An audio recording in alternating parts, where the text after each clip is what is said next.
Bienvenue sur Zedon, je suis Zed, le geek qui répond à vos questions sur l'anglais. Et aujourd'hui on va voir un verbe que vous m'avez pas mal demandé, to get. Et c'est pas étonnant parce que c'est un verbe polyvalent et qu'on voit partout en anglais. Et commençons directement avec la multitude de significations du verbe get. Et la première définition de get, c'est obtenir, recevoir ou acheter. En clair, ne pas avoir quelque chose, puis l'avoir. Where on earth did you get these? So how was the clink? Did you get the cookies I sent?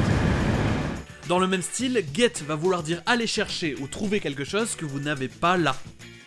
Somebody get me some markers! I'll get my car. Si c'est suivi d'un endroit ou d'un lieu, ça va vouloir dire atteindre ou arriver. On va souvent le traduire par aller, mais l'idée c'est que get va être plus concentré sur le fait d'arriver à destination. He's keen to get home. Let's get you someplace warm. Get va aussi vouloir dire comprendre quelque chose ou quelqu'un. We're in a whale, don't you get it? It's a whale. A whale! I don't get this school. Et quand get est suivi d'un adjectif, ça va vouloir dire devenir. Mais en français, on va le traduire par un autre verbe. Par exemple, get worse, devenir pire, ça va se traduire s'empirer. This deal is getting worse all the time. Et par exemple, get married, devenir marié, on le traduit par se marier. My father's forcing me to get married.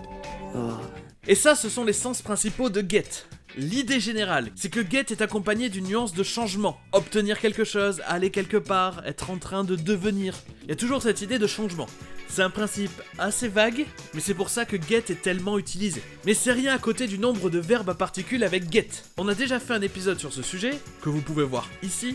Mais ce sont des verbes qui, suivis d'une préposition ou d'un adverbe, veulent dire autre chose. Avec certains, ça va être assez simple de trouver le sens. Comme par exemple, up, ça veut dire haut, donc get up, ça veut dire monter. Ou alors out, ça veut dire dehors, donc get out, ça veut vouloir dire sortir. Mais il en existe énormément, et des fois ce sont des sens très précis. Comme par exemple, get to, suivi d'un verbe, va vouloir dire avoir l'opportunité ou la chance de faire quelque chose. You get to meet the chief pilot, Maynard Finch. Wow. Tout ce que je viens de vous dire sur le verbe get marche bien sûr pour tous les temps et formes du verbe, comme par exemple sa forme passée et son participe passé qui sont tous les deux got.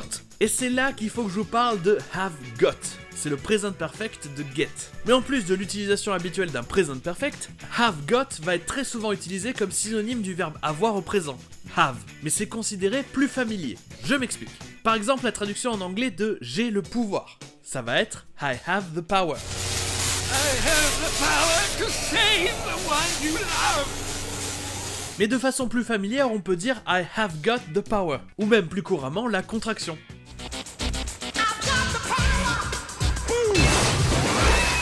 Sans vous refaire une leçon sur le present perfect, que vous pouvez voir aussi ici, l'idée c'est que ce temps permet de dire qu'on a effectué une action dans le passé qui a toujours de l'effet dans le présent. Donc, have got c'est j'ai obtenu quelque chose et je l'ai toujours. Ce qui au final est exactement le sens du verbe avoir. Donc pas étonnant que les deux soient synonymes. Mais les Américains sont allés encore plus loin dans le langage familier. Ils laissent carrément tomber le have. C'est pour ça que vous entendrez des fois got au présent pour dire avoir. Yo, pal, you got a minute? C'est tellement utilisé que ça remplace même have dans have to, qui veut dire devoir faire quelque chose. Donc pour résumer, le verbe devoir, ça va être have to, mais aussi de façon familière have got to, et donc got to, qui va être souvent dit gotta. I gotta know what a $5 shake tastes like. Et il y a un instant, je vous ai dit que le participe passé de get, c'était got. Mais en tant que verbe irrégulier qui se respecte, il a encore une autre forme pour le participe passé. Gotten. Ça vient du vieil anglais, mais pourtant les Britanniques ne l'utilisent plus. C'est principalement utilisé par les Américains. Et ils l'utilisent en général lorsque get veut dire obtenir ou devenir. The world has gotten even stranger. Personnellement, j'entends très souvent les deux. Mais encore une fois, c'est probablement parce que got est surutilisé dans le langage familier. God dang, you got it all. Et voilà pour le verbe get. J'espère que ça vous a aidé, mais c'est vraiment le genre de truc qu'on apprend qu'à force de l'entendre et de l'utiliser. Mais comme d'habitude, si vous avez une question ou un sujet pour un prochain épisode, laissez-la dans les commentaires ou sur Twitter.